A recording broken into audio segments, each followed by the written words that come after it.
So I recently had a very negative and weird experience happen with someone that I thought was trying to be my friend, but looking back, I overlooked a lot of red flags, and that's why I'm making this video, because I want to explain to you the red flags that I overlooked and why they're red flags, and hopefully you'll be able to apply this to not only your friendships but also your romantic relationships and your business relationships, because these are red flags that show someone's character.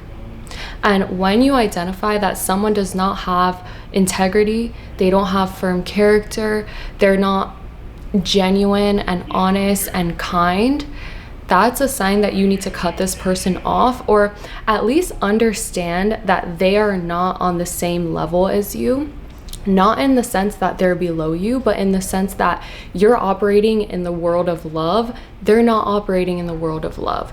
So once you identify that, you know to keep these people at a distance and not give your emotions to them and give them the opportunity to hurt you like I was hurt in this situation. Because if I had listened to my gut and looked at the red flags that I saw, I would have avoided getting my feelings hurt, and maybe it wouldn't have turned out the way it did. As always, I'm the first one to tell you to learn from your mistakes. So don't get mad at the other person. Understand who they are and understand how you can move forward in a way that's positive for you. So that's exactly what I'm doing by taking my pain and creating it into a video that could help you. So to give you a little bit of backstory on what happened in my situation, this person and I had met and we were becoming close. We were hanging out for like a month or so it was pretty consistent. There was no issues between us, and we had hung out on a Saturday. Everything was fine. There was no conflict. Then on Monday, I went to text her and I noticed I was blocked. I was blocked on every single place. I was blocked on text, I was blocked on all social media, and it felt very jarring to me because nothing happened. You would understand if someone blocked you, if you had an argument or something, or if you saw it coming in some way, but I genuinely was like, what?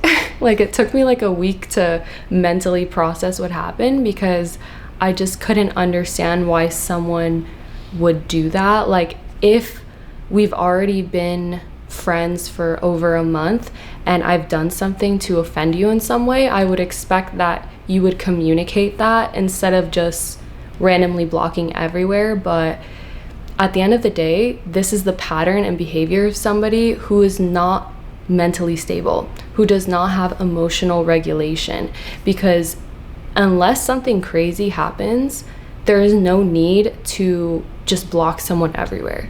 If you don't want to talk to someone, you don't have to, but it's the very dramatic action of what you're doing. It's almost intentionally to hurt the other person's feelings. And I don't know about you, but when I know that somebody's trying to hurt my feelings, that automatically makes my feelings not be hurt, because I'm not gonna let them win.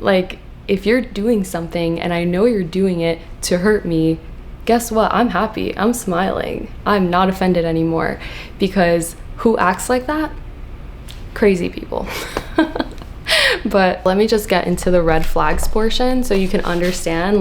I literally had to write it down in my journal, and I have a lot of points to go through, so get ready. The first red flag that I overlooked was that she was constantly talking negatively about other people, and she was making very generalized statements. I remember she told me, oh yeah, all content creators and influencers are usually really toxic and really crazy, but you're cool though, you seem like a normal person.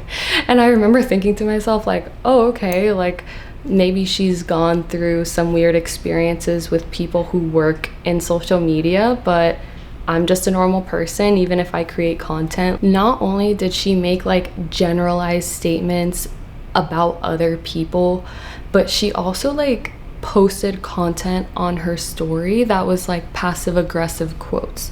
So she would tell me about a situation that was happening with someone in her life, and then I would see on her story she would post like a quote about that situation, and I thought to myself, like, why is she posting that on her story? Why isn't she just communicating directly to the people that are bothering her, right?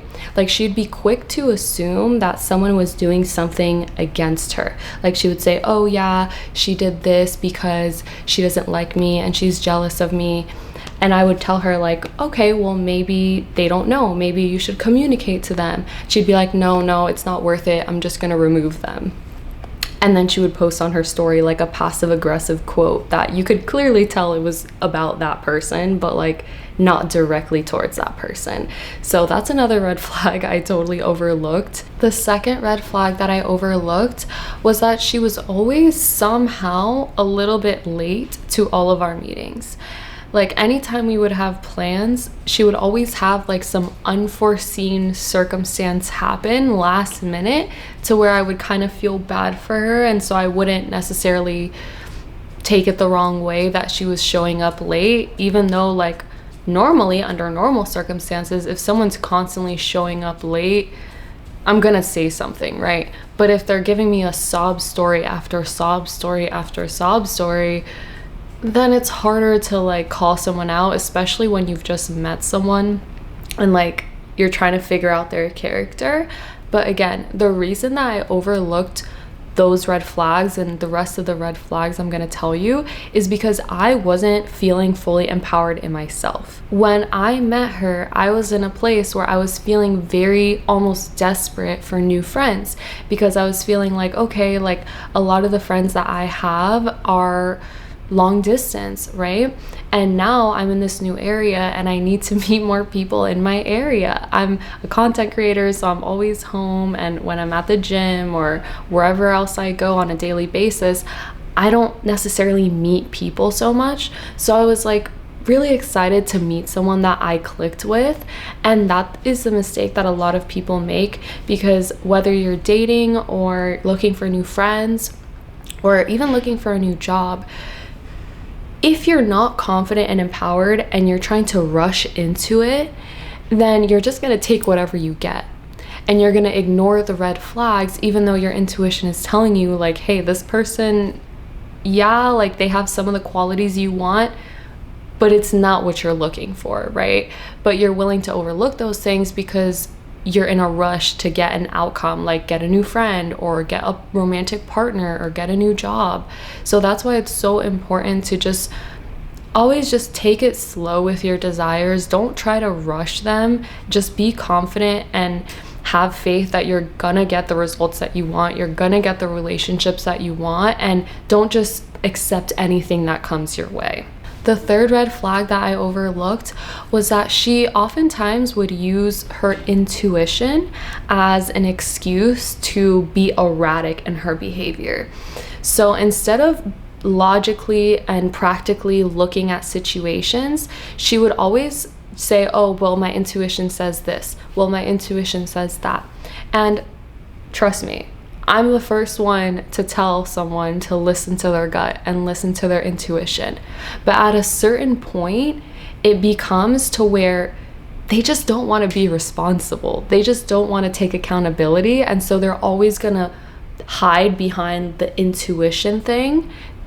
But at the end of the day, if it was your intuition, it would have resulted in a positive outcome. So why do you keep getting negative outcomes if you're following your intuition? It's because you're not actually following your intuition. You're following your mind fears. You're following your emotional dysregulation, right? People who are emotionally dysregulated, they are not connected to their intuition. It's impossible to be connected to your intuition when you're feeling super chaotic, because you're more likely to listen to the chaotic emotions than the calm intuition guiding force, right? The fourth red flag that I overlooked was that she had a lot of limiting beliefs around money and wealth. She really believed that in order to have financial independence or freedom or feel comfortable, you have to work really, really, really, really hard. So in her mind, it was either, okay, have little money but have more time, or have a lot of money but then you don't have time. So when we were having conversations, obviously that was not aligned, because that is not my belief. I do not believe that just by working harder you're going to make more money. I think to a certain extent, yes, sometimes hustling gets you paid more, but after a certain level, it's more about the quality of your work and the impact over like the amount that you're working. So I think it was very triggering for her when we would have conversations about our goals, because my mindset is abundance mindset. Her mindset is scarcity mindset, right? Even though that wasn't directly about me or our relationship, if you have a more abundant mindset than the person that you're talking to, they're going to be very triggered by everything that you do. So that's why I think part of the reason why maybe she just like ghosted me out of nowhere, because she just couldn't handle like the conversation. When I tell you like there was no argument whatsoever, I wouldn't even believe that. Like that's why it's kind of embarrassing for me to even tell this story, because if somebody told me, oh yeah, this person like blocked me out of nowhere, I'd be like, really? Like nothing happened? Like nothing? Are you sure? I don't know if I believe you. But now that I went through it, I'm like, okay, please believe me. Like I swear to you, nothing happened. This person literally ghosted me out of nowhere. It was almost like experiences I've had in the past with romantic situations, like with guys that are essentially like love bombing you and then they ghost you all of a sudden. Like that's almost how I felt. But the funny part is I've never experienced that with another woman. Like I've only ever experienced that with men, and not recently, because I've been in a serious relationship. I'm engaged. I'm getting married in 2 weeks, you know? So it's not something that I had fresh in my mind, and I didn't see the signs of it in this friendship. But now I remember like, hey, it's not just romantic partners that can love bomb you and then ghost you. Like it could also be friends that do that. It could also be business situations that do that. So you have to make sure to like let people prove themselves to you, let them show you their character before you emotionally invest into someone. Because that's really the biggest issue here. The biggest issue was that I really emotionally invested into the friendship. I was helping her build her own business because she had told me that she wanted to have other sources of income, and she worked in healthcare.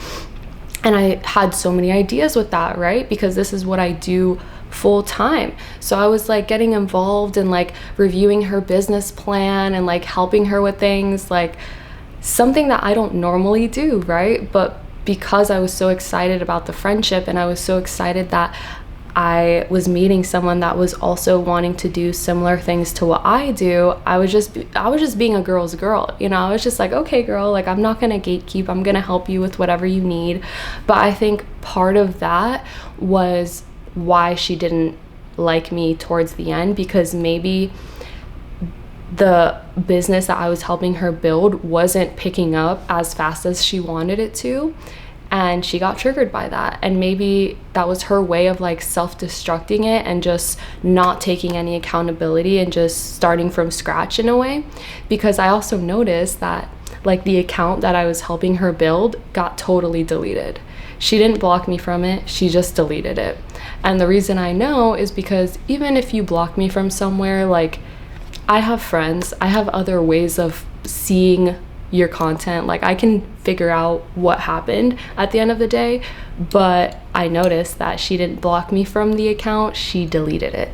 And so that gave me more information to kind of figure out like, okay, maybe part of the reason why she switched up on me was because she felt insecure about the business that I was helping her build. And she was seeing that my content, like I'll post something and it performs better because obviously I have more experience, like she had just started. But that's part of the thing that I'm trying to tell you. Like somebody that wants quick results, somebody that has a scarcity mindset, you could tell them exactly how to accomplish something. They won't be able to follow through with it because their mind won't let them. And again, they're gonna blame it on their intuition, their feelings. It doesn't feel right. it doesn't feel right because your mindset is programmed for scarcity. It's not programmed for abundance. It will feel right the more that you push yourself and do the things that you want to do, right?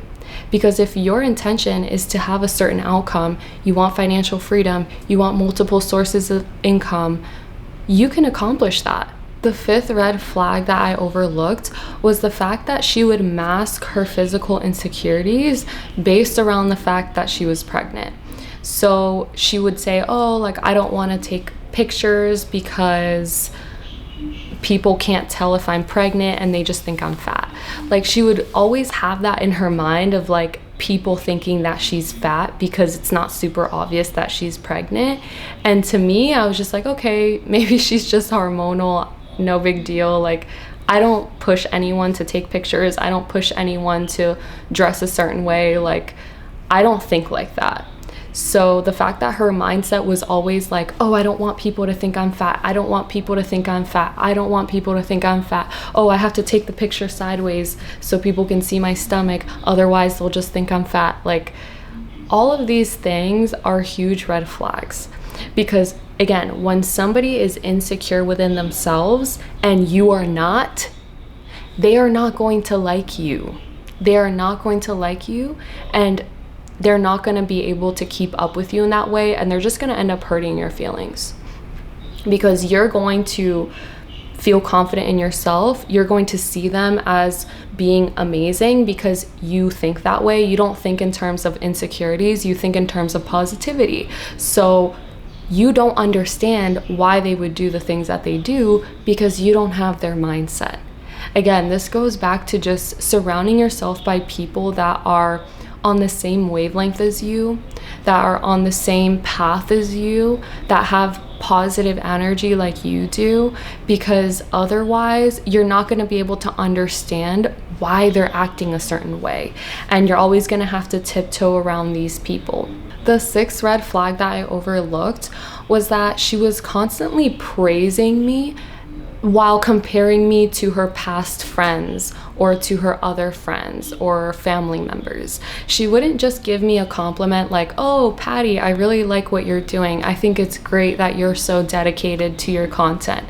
No, she would say, wow, I think it's great that you're dedicated to your content, because all my old friends that I cut off, they were just so lazy and they didn't want to follow their dreams, and I would always try to give them advice, but they didn't want to listen to it. Like, it was almost like she was using me to put others down, where that's not the way I think. Like I told you, I'm all about peace and love.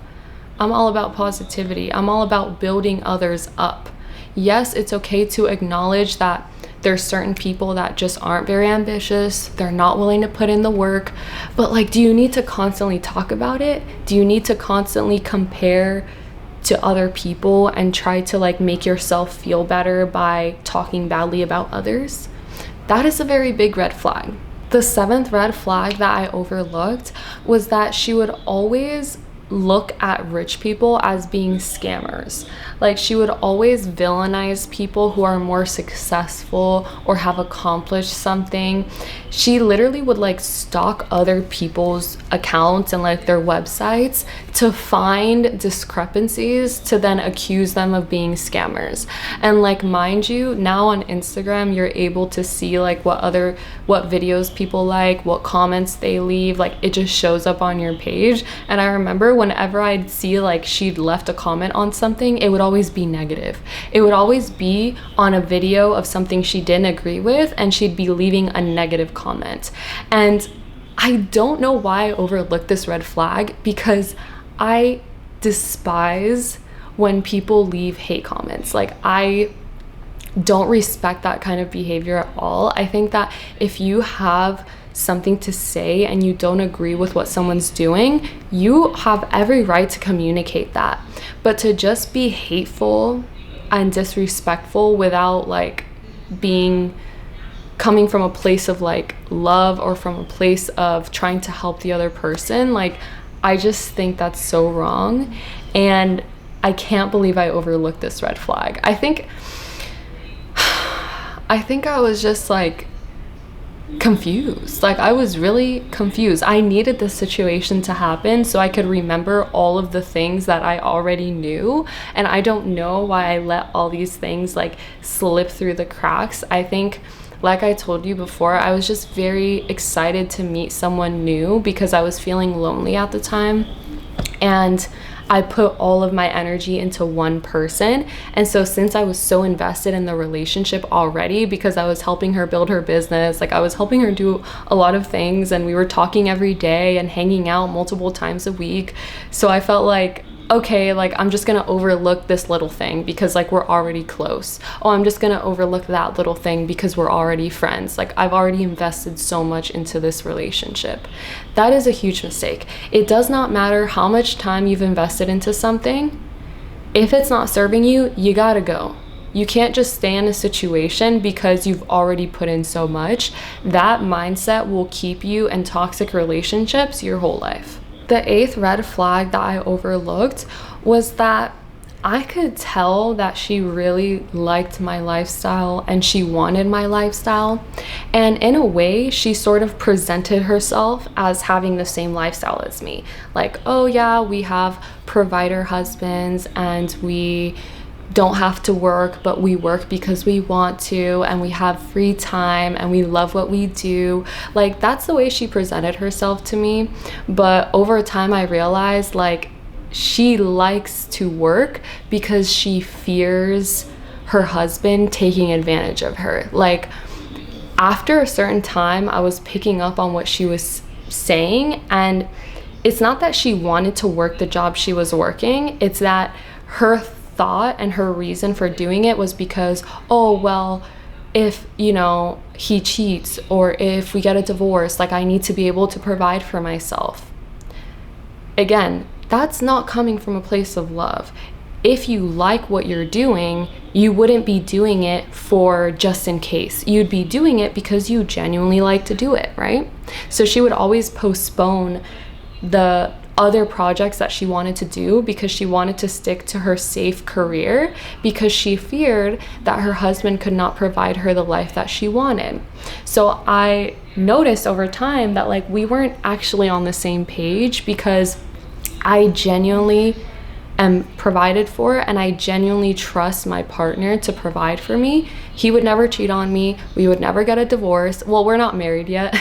We're still engaged. We're gonna get married in 2 weeks, but like looking ahead, like we would never get a divorce. Like, that's gonna be my man forever. And like there's no situation where I would ever feel like, oh, what if something happens? Like, no, because I have an abundance mindset and I trust that I'm going to be provided for in some way, shape, or form. And if I have to be the one to put in the work, I'll be able to do it if and when that situation happens. I don't need to prepare so much in advance, because me living daily life and the way that I operate, I'm already prepared for whatever could happen. So it was very clear to me that she probably had some jealousy towards me because of my lifestyle. Like, the life that she was pretending to live, I actually was living already. So I think what actually drove her to taking the action that she did to just like ghost me randomly is because she realized like I'm real. She was being fake. She was pretending to have a certain persona and be so ambitious and so abundant and so faithful and so trusting and so feminine. But beneath all that was wounded masculine, wounded feminine energy, scared, fear-based. It was a mask that she was putting on. And maybe when she met me, she thought I was the same as her. She thought, oh yeah, she'll just play pretend with me and we can just chat about like all the fake stuff. But I think over time she realized like, I'm not faking. Like, this is genuinely my life. And I think that's what pushed her over the edge, to be honest with you. The ninth red flag that I overlooked was the fact that she constantly had like a different business idea. Like, she was jumping from idea to idea. every day it was like some new variation of what she wanted to do, but she never actually followed through with anything. Like even when I helped her create that account and I was helping her grow it, she worked on it one day and then she never talked about it again. And then the next couple days she was talking about a different business idea that she had. So at first, I thought this was because, okay, maybe she's never met someone before that she's able to talk business with. So maybe she's just like trying to figure out what she really wants to do. But looking back, I realized that that was just who she was. She wasn't fully committed to following her passions because she wasn't in that mindset. She was still in a mindset of fear. She was trying to pursue a career that she wasn't passionate about. The only thing she was passionate about was the fact that it would provide stability. So going towards a career because it's stable, that doesn't mean you're passionate about it. There's nothing wrong with working towards something because you know it's going to provide you stability. There's nothing wrong with that. But you have to be honest with yourself, because otherwise you're going to have this fake persona and you're going to be miserable all the time and not know why nothing is working out for you. If you're doing something for the purpose of stability and you just need the money, be honest with yourself. You're gonna go a lot farther in life if you're just honest with yourself, so that way you leave room to be able to grow into something that's better for you, instead of pretending like you're on the right path and you're on the most passionate path because you've tricked yourself into thinking that you're passionate about something when you're not. You're just doing it because it was a safe choice. It's okay to do something because it's a safe choice. There's nothing wrong with that. It's all about empowering yourself in your own decisions and standing by what you want to do. The 10th red flag that I overlooked was the fact that she would always use the fact that she grew up rich to like sort of imply that she knows more than what other people know. She would always say things like, yeah, this is the poorest I've ever been. I grew up super wealthy and we had everything, but I like my life now because even though we're not as rich, I have more time and love and a happy family. And while all those things are fine, like there's nothing wrong with saying that you grew up a certain way or that you prefer a certain lifestyle. That's okay. But the way that it was being brought up was almost to sort of imply that she knows more than other people know. Like she knows more about being wealthy. She knows more about earning money because she grew up in that environment, because she grew up around wealthy people. And keep in mind, she would throw numbers around a lot, and the amount of money that she said that she grew up with is already an amount that I've surpassed, just to put it in perspective for you. But I'm not the type of person to try to humble somebody else and say, oh, well, I already make more than that, so it's not really rich, right? That's not something I would ever say to someone, but she was just constantly saying that. And I thought to myself, like, is she trying to imply that, like, I don't know how to build wealth? Because I've been able to do what I've done without busting my butt and like overworking. I've been able to reach this level by simply following my intuition, doing what's most aligned, and taking bold risks. So I think I know a thing or two about growing something, building something, having a long-term plan, right? I'm not one to brag though, which is why I never like called her out on that. I just sort of took a mental note and I'm like, okay, like that's what she thinks is rich. All right.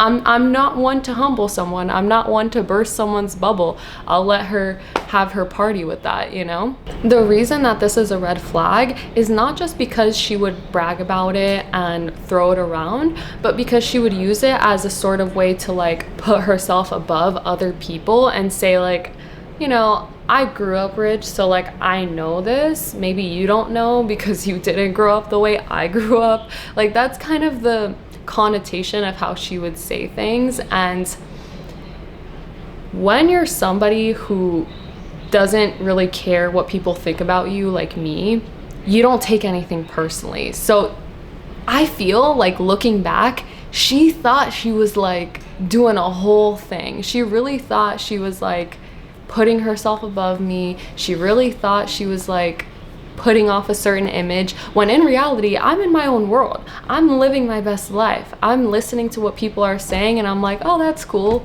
Good for you, you know? I'm happy. I'm living my best life too. So I'm not in here and playing these mind games, like trying to one up my friends.